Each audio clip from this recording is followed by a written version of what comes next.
Vous êtes bien sur la RTG, bonsoir et bienvenue dans ce journal dont voici les titres.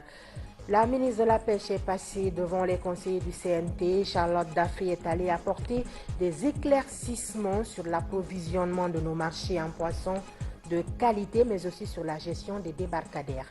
Également dans ce journal, les Guinéens rapatriés de la Tunisie continuent à regagner leur bercail. Nos compatriotes, une fois à Conakry, sont immédiatement pris en charge par l'hôpital d'Onka pour des contrôles et soins d'urgence pour ceux qui en ont besoin. Enfin, vous aurez les échos du marathon organisé dans la capitale française par le club sportif de Kipé. L'idée de ce marathon de Paris est de promouvoir les activités physiques et lutter contre l'immobilisme, facteur d'obésité et de maladies cardiovasculaires. Voilà pour le sommaire. Mesdames et messieurs, bonsoir et bienvenue dans cette grande édition de nos informations qu'on entame par ce décret. Décret D 2023-0092 PRG CNRD SGG portant nomination des membres du conseil d'administration de l'Agence de gestion et de recouvrement des avoirs saisis et confisqués à Grasque. Le président de la transition, vu la charte de la transition, décrète, article 1er, sont nommés membres du conseil d'administration de l'agence de gestion et de recouvrement des avoirs saisis et confisqués à Grasque, les cadres dont les prénoms et noms suivent. Président, M. Alpha Saliou Bari, avocat général près la Cour suprême. Membre, M. Mohamed Lamine Conté, premier vice-gouverneur de la Banque centrale de la République de Guinée. M. Ali Bader Kaba, directeur national adjoint de la législation du ministère de la Justice et des Droits de l'Homme. Madame Mayeni Kamara, directrice nationale adjointe de la justice de proximité et de la promotion de l'accès aux droits. Lieutenant-colonel Ousmane Keita, chef du service central de lutte contre la délinquance économique et financière de la Direction centrale des investigations judiciaires de la Gendarmerie nationale. M. Demba Diaby, directeur général du service juridique et contentieux du ministère de l'Urbanisme, de l'Habitat et de l'Aménagement du territoire. M. Ibrahima Lassidi Touré, chef de section dépenses communes et déplacements à l'extérieur à la Direction générale du budget. Dr Elhaj Mamadou Selou Diallo, conseiller juridique du ministère de l'économie et des finances. M. Mamadi Sanfina Diakité, président de la cellule nationale de traitement des informations financières CENTIF. M. Ansoumane Kamara, chef section à la division du contentieux de l'agence judiciaire de l'État. M. Babacar Alimou Fofana, commissaire divisionnaire de police, directeur central de la recherche et de l'analyse au ministère de la Sécurité et de la Protection civile. Article 2. Le présent décret qui abroge toute disposition antérieure contraire prend effet à compter de la date de sa signature et sera enregistré et publié au journal officiel de la République Conakry le 2 avril 2023, signé colonel Mamadi Doumbouya. La ministre de la Pêche était récemment face aux conseillers nationaux du CNT. Elle est allée répondre aux questions liées au fonctionnement de son département. L'exercice a permis à la ministre Charlotte Daffé d'apporter des éclaircissements sur l'approvisionnement des marchés en poissons de qualité, mais aussi sur la gestion de nos débarcadères. Sidi Tolno nous fait le point. Ce sont au total 24 questions qui ont été posées à la ministre de la Pêche, de l'Aquaculture et de l'Économie maritime. Des questions relatives à l'approvisionnement des marchés en produits halieutiques, la gestion des ports et débarcadères, la situation des navires de pêche et la problématique de la qualification du personnel. À ces questions, Charlotte Daffé a apporté des éléments de réponse qui pourraient être consolidés par écrit. Il y a 3 moyens d'approvisionnement du marché en poisson en Guinée, par la pêche artisanale, par la pêche industrielle et par les imports. Mais les imports ne représentent pas grand-chose, c'est vraiment 1,22% de la pêche artisanale qui fournit à majorité la population. Et nous sommes en train de tout mettre en œuvre pour accompagner les pêcheurs artisans parce que nos constats nous ont révélé qu'il manquait d'accompagnement et c'est des étrangers qui les accompagnent. et ils préfèrent vendre leurs produits aux étrangers que de laisser sur le marché. Ce qu'on a constaté quand on a fait le tour et quand on a essayé de comprendre ce qui se passait. C'est pour cela que le projet présidentiel DTS, un des projets prioritaires de M. le Président de la Transition, qui est le projet d'appui à la pêche artisanale en Guinée, va venir accompagner ces pêcheurs artisans afin que les productions puissent rester en Guinée. Les réponses de la ministre ont par ailleurs soulevé plusieurs d'autres interrogations de clarification, histoire d'inviter le département à obtenir des résultats mesurables conformément à la lettre de mission du gouvernement. Mon obligation m'amène à suggérer à votre département d'avoir des réponses mesurables. On a besoin d'indicateurs clés pour savoir, après ici, les mois à venir, l'année à venir, on a 245, si j'ai bien noté, débarcadères et il n'y a que 12 fonctionnaires. Ce résultat est catastrophique quand on connaît l'importance des débarcadères dans la disponibilisation du poisson. Mais du fait qu'il n'y a que 12 qui sont opérationnels, les autres deviennent des nids de bandits, des lieux de débauche, des endroits qui ne sont pas agréables à fréquenter. Donc, nous voulons des résultats tangibles et que les conditions de surveillance, d'assainissement des autres débarcadères, qu'il y ait un plan, un programme d'action là-dessus. Les séances plénières consacrées aux questions et réponses sans vote vont se poursuivre afin de couvrir la totalité des départements ministériels. Les ressortissants guinéens en détresse en Tunisie continuent à rallier Conakry, une volonté présidentielle qui vise à ne laisser aucun Guinéen dans la souffrance. Le 6e convoi aussi a atterri avec 58 de nos compatriotes. Le film de leur arrivée avec nos reporters Mohamed De Camara et Makeme Dozo.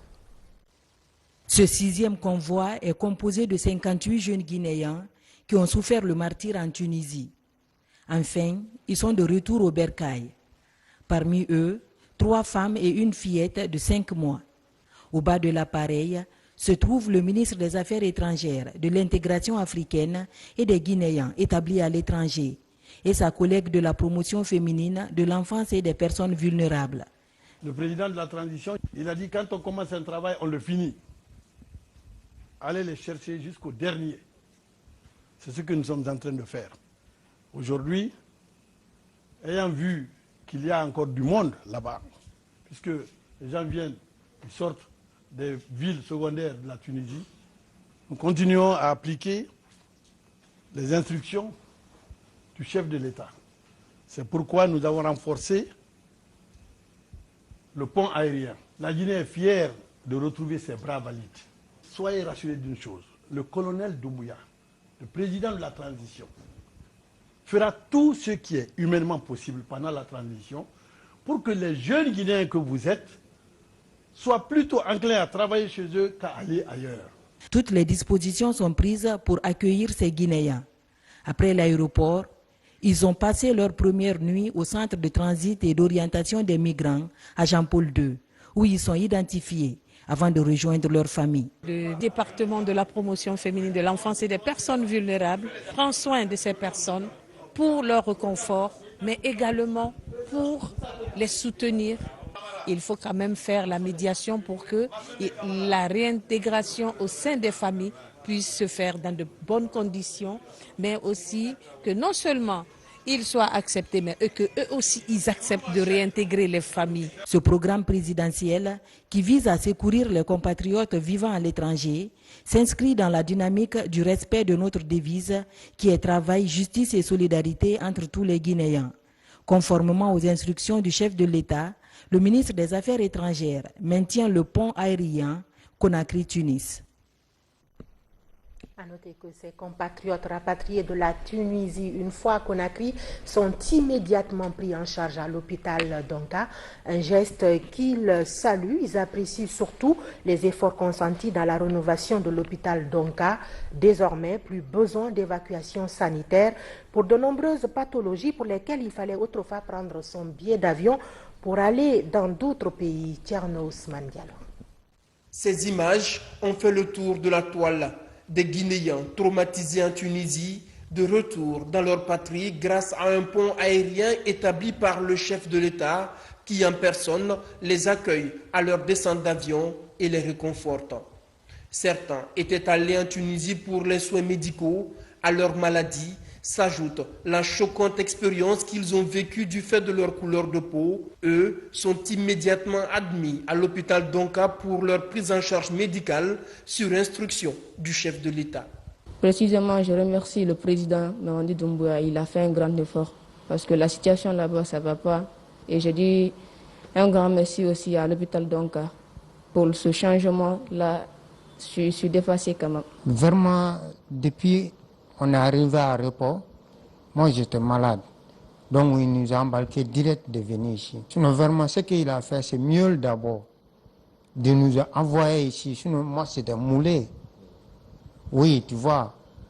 Mais grâce à lui, je vais voir mon famille.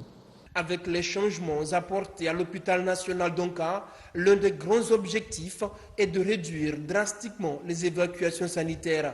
La prise en charge réussie des malades de retour de la Tunisie met en évidence la qualité de la prise en charge au sein de ce CHU. Nous avons reçu 5 patients le vendredi passé venant de la Tunisie.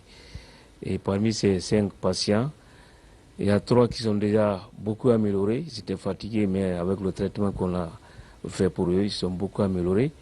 Cependant, il y a 2 autres qu'il faut continuer à les garder encore en hospitalisation. Les médicaments, la nourriture, tout s'est fait à l'interne. Le rapatriement des Guinéens de la Tunisie se poursuit. Ceux malades continuent à être admis au CHU d'Onka, où les médecins invitent les Guinéens à croire au potentiel de l'hôpital qui dispose désormais d'équipements de pointe et des ressources humaines de grande qualité. Et puis les centres de santé améliorés de plus en plus proches des populations. Le gouvernement de la transition en fait une priorité en investissant fortement dans les infrastructures sur l'ensemble du territoire. Les travaux d'un autre centre viennent d'être lancés du côté de Sabadou Baranama, une commune rurale de Kankan. Les populations en joie remercient le président de la transition pour ses actes de développement. Diamokaba. Comme de nombreux habitants des zones reculées, ceux de la commune rurale de Sabadou Branama accueillent avec soulagement un ambitieux projet social de la transition. Les premiers jalons du futur centre de santé amélioré sont posés. Un espoir pour éviter les évacuations sanitaires vers Kankan. Nous sommes toutes heureuses et contentes pour cela, car on souffrait beaucoup. Mais aujourd'hui, vu le départ, nous sommes toutes heureuses et contentes. Après la construction de ce centre, il y aurait 0 mort de femmes à l'accouchement. Il y aurait aussi les enfants qui n'ont pas de sang là. Quand les animaux là, on les prend ici pour Kankan, souvent à Marina, à Djena Marina, l'enfant est décédé. Après 12 mois, les premiers soins seront assurés sur place. Plusieurs commodités aussi prévues pour établir des diagnostics fiables. L'édifice, une fois terminé, compte accroître la capacité d'accueil et améliorer les conditions de travail, ainsi que la qualité des prestations. Si les 34 000 populations qui sont là sont satisfaites dans le domaine du soin, ça c'est notre désir. C'est le souhait de toute la région, c'est le souhait de monsieur le gouverneur de la région administrative de Kankan. Une fois le centre de santé amélioré terminé, je pense que l'équipement qui va être là permettra de prendre en charge la plupart des pathologies qui sont le plus souvent responsables de la mort de nos femmes, surtout lors de l'accouchement, et aussi des enfants dans le cadre des maladies infantiles. La construction de centres de santé améliorés plus proches des populations est l'un des projets phares du ministère de la Santé. Le département investit massivement dans les infrastructures sanitaires sur l'ensemble du territoire. Santé animale avec cette formation des agents vétérinaires à Kindia. Ils sont une trentaine de cadres du secteur à travailler sur le manuel d'inspection des degrés d'origine animale afin de l'adapter aux exigences actuelles de contrôle des aliments à base animale. Yaya Silla pour plus de précision. Les denrées alimentaires d'origine animale comme la viande, le lait et le miel sont des aliments de grande consommation partout en Guinée. Le contrôle régulier de ces produits relève des attributs des agents vétérinaires et leurs partenaires de terrain. Le secteur est doté d'un manuel de procédure d'inspection, d'où cet atelier de formation des agents vétérinaires sur l'inspection sanitaire. L'objectif de cet atelier, c'est de doter les agents vétérinaires au niveau des points de contrôle et au niveau des points d'entrée des produits d'origine animale, dont le port et l'aéroport, et au niveau de nos abattoirs pour le contrôle efficace des viandes, pour éviter une contamination de la population, c'est-à-dire la protection de la santé publique. Ce manuel pourra nous permettre d'être beaucoup plus efficaces. À travers des sensibilisations et les règlements juridiques approuvés par la direction nationale et avec l'appui du ministère, va nous aider, bien sûr, avec nos collaborateurs, de livrer des aliments de bonne qualité sur le marché des consommateurs. En provenance de divers horizons, la consommation des aliments d'origine animale devient de plus en plus intense. L'expertise de la FAO est sollicitée pour appuyer les efforts de la Direction nationale du service vétérinaire. Il y avait depuis quelques années un manuel, mais par la force des choses, le manuel a été mis à dure épreuve. Et plus tard aussi, il y a eu les agents qui utilisaient ce manuel qui sont allés à la retraite. Donc, les services vétérinaires ont sollicité de la FAO un appui pour non seulement les aider à mettre à jour le manuel existant, mais aussi de voir comment ajouter des procédures opérationnelles standards pour son utilisation. Avec la maîtrise de ce manuel de contrôle sanitaire des aliments d'origine animale, la population éviterait la contamination avec les maladies virales en provenance des cheptels ou en importation. Dans l'actualité également, fin des travaux de toilettage des textes sur le contenu local, piloté par le ministère du Commerce, Industrie et PME, à travers la Direction nationale des PME du contenu local. Cet examen des actes réglementaires du concept a permis aux entités concernées d'exprimer leurs préoccupations en termes d'application de la loi avec un accent particulier sur les intérêts du secteur privé. Abdul Karim Kamara. Tous les secteurs d'activité cherchent aujourd'hui à être au rendez-vous d'un contenu local digne de nom en Guinée. Quant à la loi portant le concept, le diable se niche encore dans les détails. Pendant 3 jours, les parties prenantes se sont penchées sur l'examen des textes réglementaires. Une harmonisation des idées qui a porté essentiellement sur la défense des intérêts du secteur privé. Comment faire pour préserver au mieux les intérêts de ces acteurs-là, donc population et secteur privé national, mais et c'est très important, tout en préservant aussi l'attractivité de la Guinée pour les investisseurs étrangers. Donc il fallait vraiment trouver un juste milieu, un équilibre pour aussi avoir une politique qui soit la plus responsable possible. Ce travail d'examen va connaître encore d'autres réglages en termes notamment de consolidation d'aptitudes. Une manière de faciliter la vulgarisation et la mise en œuvre de la loi et de ses textes d'application par la Direction nationale des PME et du contenu local. C'est une question transversale, pas que les départements ministériels, toutes les parties prenantes de la nation, le secteur privé, la société civile, les structures publiques, les investisseurs nationaux et étrangers. Tout le monde est appelé à contribuer à l'application de cette loi sur toute l'étendue du territoire national. 5 textes, 3 décrets et 2 arrêtés composent la loi sur le contenu local en Guinée. Les 3 décrets portent sur l'application de la loi elle-même, sur un fonds de développement et une autorité de régulation du contenu local. Parlant de contenu local, justement, réunion à Forêt-Caria des autorités préfectorales et des responsables des différentes sociétés minières évoluant dans la préfecture. La rencontre est axée sur la mise à jour des documents administratifs par ces miniers afin de vulgariser le code du travail pour le strict respect du contenu local. Moussa Bangoura, Sidiki Sissi. Comment faire respecter les textes réglementaires et le contenu local en zone minière? La question est au centre des débats ici à Forêt-Caria. L'autorité préfectorale échange avec les responsables des sociétés minières évoluant dans la préfecture. Nous voulons que la Guinée bouge. C'est nous les Guinéens qui devons respecter notre loi avant que les États ne respectent. Sur ce, je demanderai à toutes les sociétés de respecter le contenu local.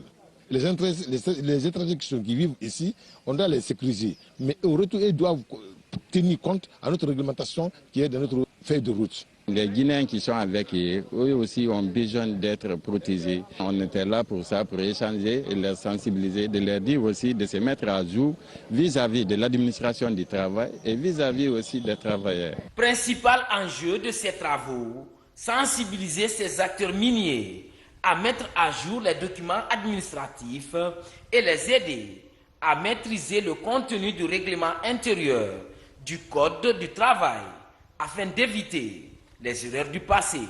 Mes recommandations étaient basées sur le contenu local, qui est aujourd'hui un élément essentiel pour le développement du pays. Il faut que l'État, la société et la communauté, chacun joue son rôle pour qu'ensemble le pays avance. S'il n'y a pas de communication, non seulement les travailleurs ne seront pas informés, les autorités ne seront pas informées et par ricochet, les sociétés auront des problèmes. Nous avons un sentiment de satisfaction. Cette rencontre a lieu après le passage du président de la transition dans la préfecture. L'objectif est de maintenir un climat de cohabitation pacifique avec les populations locales. Ici à Conakry, la commune de Dixine a tenu sa session budgétaire exercice 2023. Une augmentation du budget adoptée par la majorité des conseillers communaux et pour participer au développement de la collectivité. D'autres projets en cours d'exécution ont été aussi présentés pour répondre aux attentes des citoyens de Dixine. Nabila Kamara, Aboubakar Diaby. C'est dans cette salle de conférence de la mairie de Dixine que s'est tenue la session budgétaire exercice 2023. Avant de se prononcer sur les perspectives, le maire a tout d'abord présenté le compte administratif de l'exercice 2022 et le projet du budget de l'année 2023, suivi du programme annuel d'investissement 2023. Bon, celui de l'année dernière, d'abord il faudra reconnaître qu'on était dans une situation de crise. Il n'y avait pas la rentrée de recettes. Il y avait la maladie qui secouait les gens. Pour cette année, nous avons quelque chose de 17 projets. La construction des infrastructures scolaires, sanitaires et l'assainissement général et quotidien de notre commune. Après discussion et amendement, autorités communales et conseillers communaux sur le projet du budget de l'année 2023, le document et les projets annexes sont adoptés par la majorité des conseillers communaux. Une rencontre supervisée par le gouvernorat, les représentants de la société civile, puis les représentants des conseils de quartier. On était en train d'évoquer le cas des contractuels. Donc si nous ne tenons pas compte de ces personnes qui sont au bas de l'échelle, mais qui font vraiment l'essentiel du travail, je pense que ça va causer un grand handicap sur le fonctionnement de la commune. Ces ensembles d'activités-là procèdent à une validation des micro-projets retenus au niveau des quartiers. Je pense que le travail qui a été fait, une fois mis en œuvre, ça va répondre vraiment aux besoins de la population de Dixine. Réunis autour de la table pour un cadre d'échange d'idées sur les questions liées au développement de leur collectivité, les cadres communaux et de l'administration du territoire se réjouissent de la mise en place des projets dans la commune de Dixine. Ces projets vont permettre d'améliorer et de redynamiser la mobilisation des recettes afin d'assurer la prise en charge des agents en activité au niveau des différents services. Direction Kalinko, une localité située à 75 km de Dinguiraye. Dans cette sous-préfecture cosmopolite, certaines infrastructures longtemps réalisées mais à l'arrêt reprennent sous l'ère du CNRD. Il en reste toujours à faire fonctionner et les ressortissants se mobilisent pour tirer la sonnette d'alarme. Tierno Marouf Bah. Long de 50 km, le tronçon Selouma-Kalinko dans Dinguiraye est à nouveau praticable. Les travaux lancés en 2017 étaient à l'arrêt. Avec l'arrivée du CNRD au pouvoir, les travaux reprennent sur cette route qui relie les plateaux du Fouta Djallon à la savane en Haute-Guinée via le fleuve Bafinga. La reconstruction de cette piste rurale est un soulagement pour la population. C'est que c'est un dossier qui dormait déjà dans les tiroirs. C'est qu'au nom des populations de Kalinko, c'est le lieu et le moment de remercier très vivement le CNRD et à la personne, le président de la transition, le colonel Mohamed Doumbouya, pour les actes qu'on est en train de poser. Si la relance de la reconstruction de cette route est un soulagement, par contre les travaux du centre de santé rural de Kalinko sont à l'arrêt. Lancé aussi en 2017, pour être transformé en centre de santé amélioré, le chantier ne présente aucun signe de vie. Les responsables de ce centre attendent. Pour qu'un centre de santé soit amélioré, il y a un certain nombre de critères, et surtout en matière d'infrastructure. C'est le chantier que vous voyez depuis 2017. Ce chantier n'évolue pas et chaque fois on tend la main à l'autorité, mais pour le moment il n'y a pas d'issue favorable. Outre le chantier du centre de santé amélioré, plusieurs autres initiatives de construction d'infrastructures publiques sont en souffrance. Des hôpitaux et des écoles que tous ici espèrent voir achevés. D'où l'appel des fils ressortissants de cette localité cosmopolite. Nous sommes de l'autre côté, mais toutefois s'il y a un problème, la première entité à faire recours ici par les paysans, c'est les fils ressortissants. Et s'ils sont en manque d'enseignants, s'il y a des infrastructures à réaliser qui sont en manque, donc ils font appel. Nous aussi, comme nous sommes en association, notre apport matériel et financier, nous le faisons à chaque fois.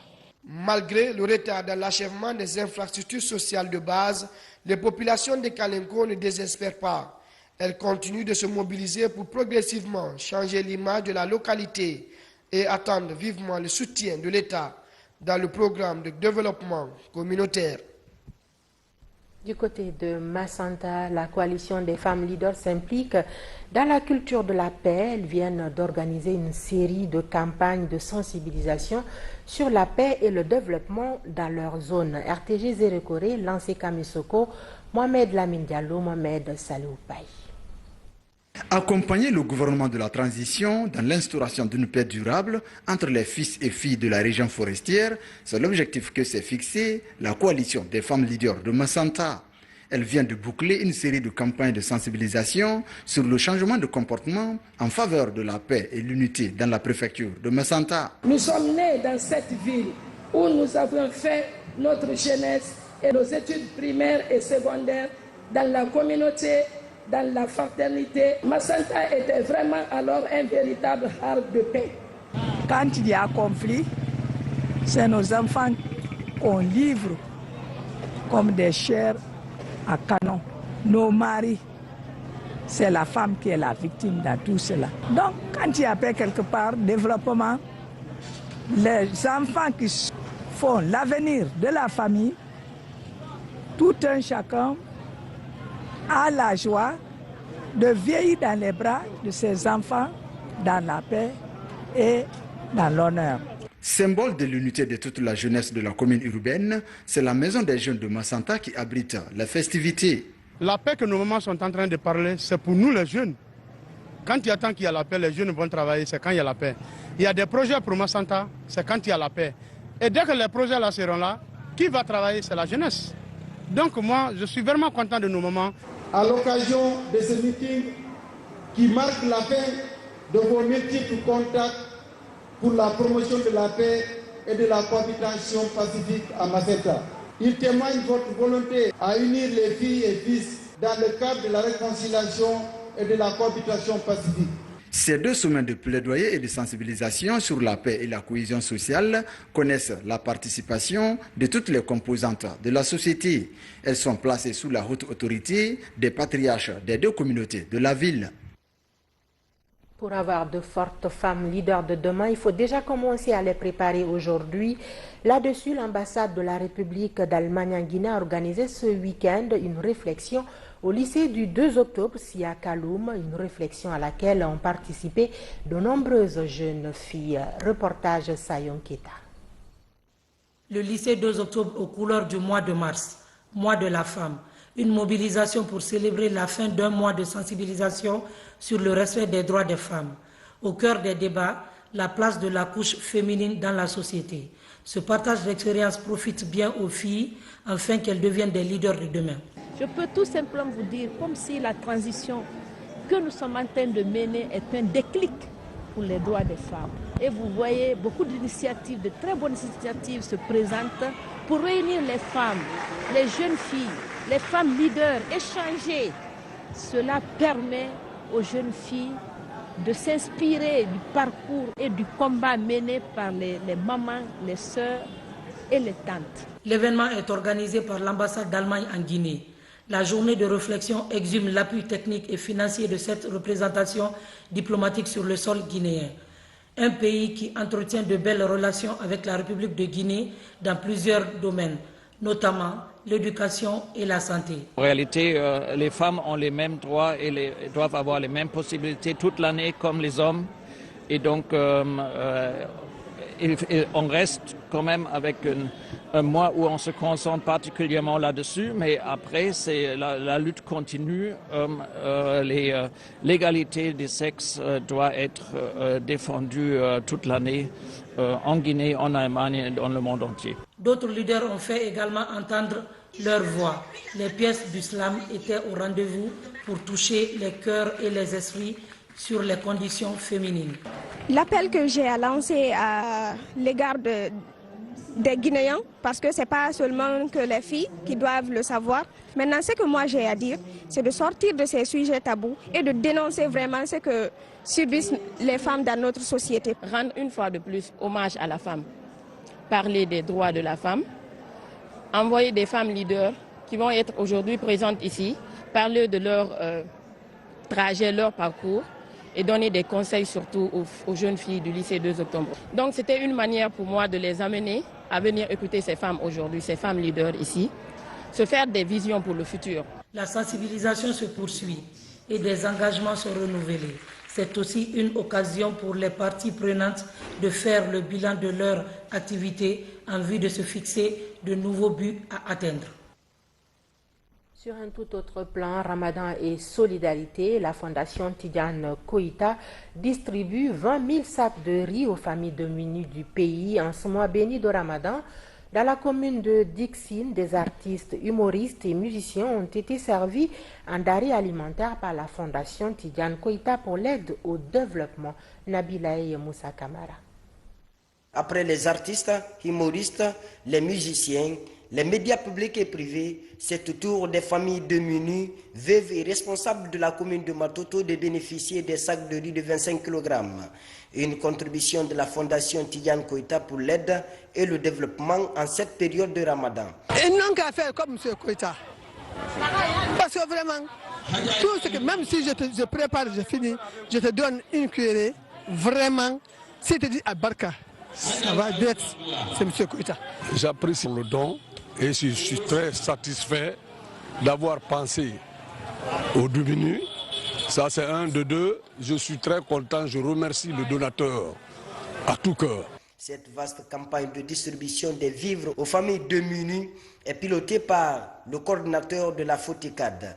Partout, des messages en faveur des actions humanitaires sont prônés. Nous avons pensé que la commune de Matoto doit bénéficier de sa part de sacs de riz, d'initier et de favoriser des actions sociales et humanitaires afin d'améliorer, de contribuer à l'amélioration des conditions de vie de nos concitoyens guinéens.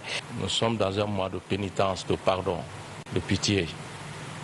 Et si la Fondation Tidiane Koïta pense à cette commune, qui est la plus grande commune, Donc venir aider ces pauvres citoyens, c'est une façon de contribuer vraiment au développement de notre commune. Améliorer les conditions de vie de ses concitoyens en vue de tisser de bonnes relations fraternelles en Guinée est la volonté qui anime les initiateurs. Cet acte de charité, synonyme d'un sacrifice, s'inscrit dans le cadre de la solidarité en ce mois béni de Ramadan. Vous l'avez compris, c'était donc l'étape de Matoto avec la distribution des denrées alimentaires aux familles démunies de cette commune de la capitale. La célébration de la fête des Rameaux, c'est aussi dans les églises. La fête des Rameaux a été célébrée donc ce dimanche 2 avril 2023 par les fidèles chrétiens du monde. Ici en Guinée, cette commémoration à l'entrée triomphale de Jésus à Jérusalem a été consacrée à des prières pour être plus proche de Dieu. La fête des Rameaux, qui, vous le savez, ouvre également la porte à la Semaine Sainte qui mène à Pâques. Le sens de cette fête des Rameaux, c'est dans ce reportage signé Abraham Christophe Conté. C'est une célébration qui commémore l'entrée triomphale de Jésus à Jérusalem. La célébration débute par la bénédiction des rameaux par le prêtre. Les fidèles catholiques se dirigent ensuite vers l'église au rythme des cantiques. À l'image du peuple de Jérusalem, les paroissiens de l'église Anne-Marie Zavoué de Nongo, dans la commune de Ratoma, renouvellent leur foi et acclament le Christ roi. L'entrée triomphale, il s'agit d'une rencontre où la multitude, beaucoup de monde en Israël attendait le Messie. Jésus avait travaillé beaucoup, il avait guéri les malades, il avait été proche des gens, en particulier des pauvres, et beaucoup de monde attendait de lui et a chanté en lui disant « Hosanna, Hosanna ». Voilà, c'est le Messie qui arrive. Pour ces croyants, cette fête commémore deux événements majeurs. L'un glorieux, c'est-à-dire l'entrée triomphale de Christ à Jérusalem acclamée par le peuple. L'autre douloureux qui annonce sa passion et sa mort sur la croix. Une passion qui est retracée à travers les textes liturgiques de ce dimanche. Nous triomphons de nos péchés durant les années passées. Nous triomphons de jeûnes que nous faisons, des tentations de Satan, pour magnifier le Seigneur et montrer qu'il est mort pour nous sauver, et qu'avec lui nous ressuscitons. Dans le rite romain du catholicisme, la fête des rameaux donne l'opportunité aux fidèles chrétiens de brandir les rameaux dans la joie pour magnifier le Christ roi. La célébration du dimanche des rameaux ouvre la semaine sainte qui constitue les derniers moments du carême avant les célébrations pascales qui commémorent la résurrection de Jésus-Christ. On en vient à présent à la célébration de cette fête des Rameaux.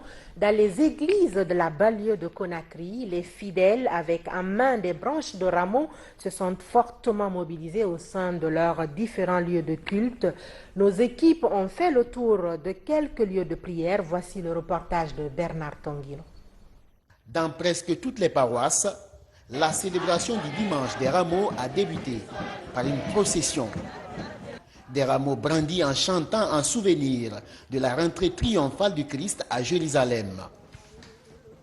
À l'église Saint-Cyprien de Dixine, l'accent est mis sur la passion du Christ, une passion retracée ce dimanche dans la liturgie. L'homélie du prêtre célébrant appelle les fidèles à prier pour tous les persécutés. En cette fête des Rameaux, demandons au Seigneur d'être sincères dans notre attachement avec lui et nos frères et sœurs.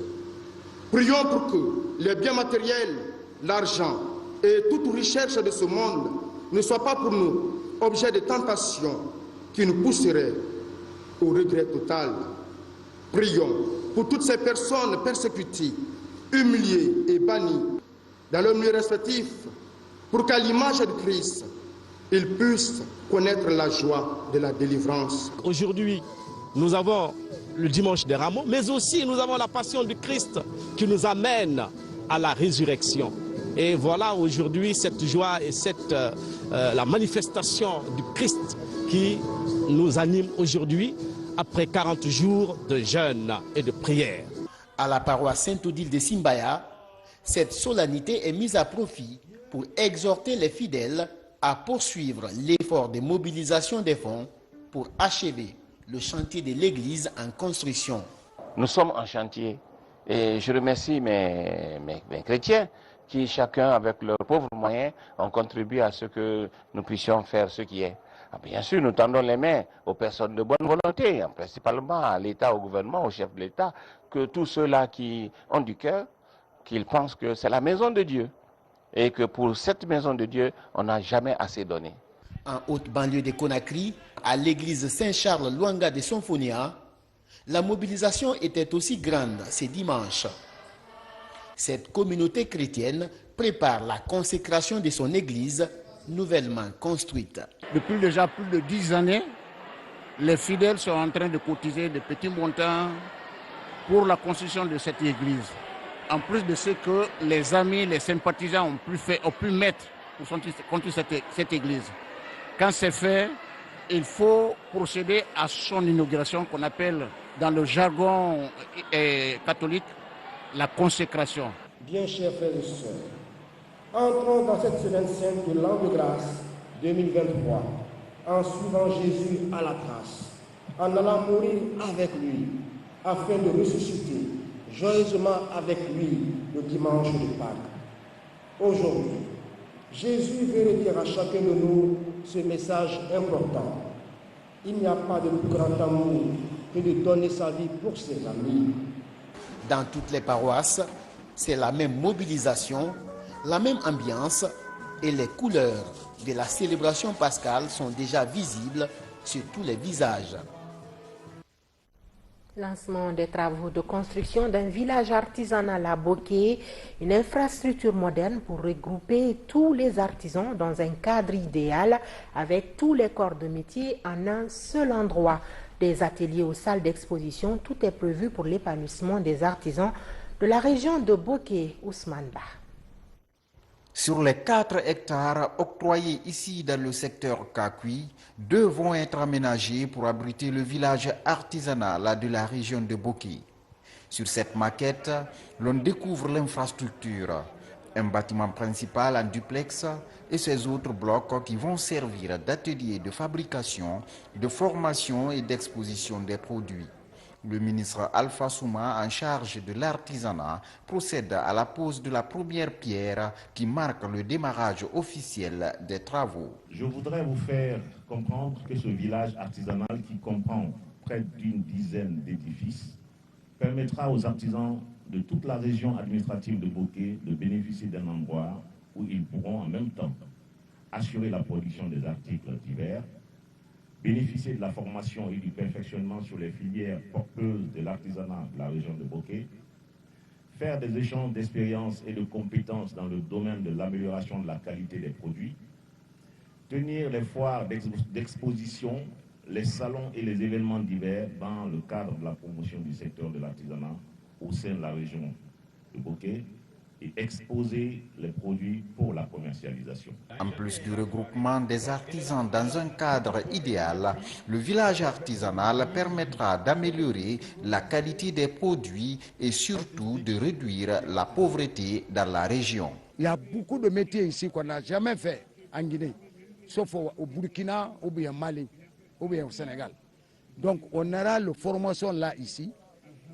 On aura la connaissance ici, on aura de l'école ici, que les apprentis peuvent faire chaque jour 2 heures de temps de cours. Donc c'est un souhait pour moi à Boké. Notre souhait est que l'ossature de la main-d'œuvre de ce chantier soit constituée que des locaux, pour le respect du contenu local. Outre le respect du contenu local dans l'exécution des travaux, les autorités ont insisté sur le respect du cahier de charges qui fixe la durée du contrat à 12 mois. Le régime alimentaire seul n'est pas suffisant pour perdre du poids en cas d'obésité. Selon les spécialistes, il faut y associer le sport pour avoir un résultat positif. À Paris, un marathon est organisé pour promouvoir les activités physiques et lutter contre l'immobilisme, facteur d'obésité et de maladies cardiovasculaires. L'initiative est portée par le club sportif de Kipé et a attiré de nombreux amoureux des sports dans la région parisienne. Fodé Camara. Selon les études, pratiquer le marathon améliore la santé cardiovasculaire. Aujourd'hui, les bienfaits de la course à pied sont ressentis par ces passionnés de tous les âges qui se mobilisent à Paris pour répondre à l'appel de Sékou Gibril Silla, le président fondateur du club sportif de Kipé, une structure qui invite au footing à travers le monde pour préserver la santé publique. Le club CSK, le club sportif de Kipé, compte faire marcher le monde entier à la même heure et en même temps. C'est des amis d'enfance qui sont retrouvés depuis septembre 2020 pour commencer à sensibiliser. À la base, nous travaillons tous et quand on parle de sédentarisation, c'est les travailleurs qui sont exposés. C'est la raison pour laquelle nous sommes mis en ONG pour sensibiliser les travailleurs. Nous avons fait le tour de la Guinée. De septembre 2020 à nos jours, nous avons fait 2700 km. Née il y a 2 ans, cette initiative de promotion des activités physiques étend son territoire.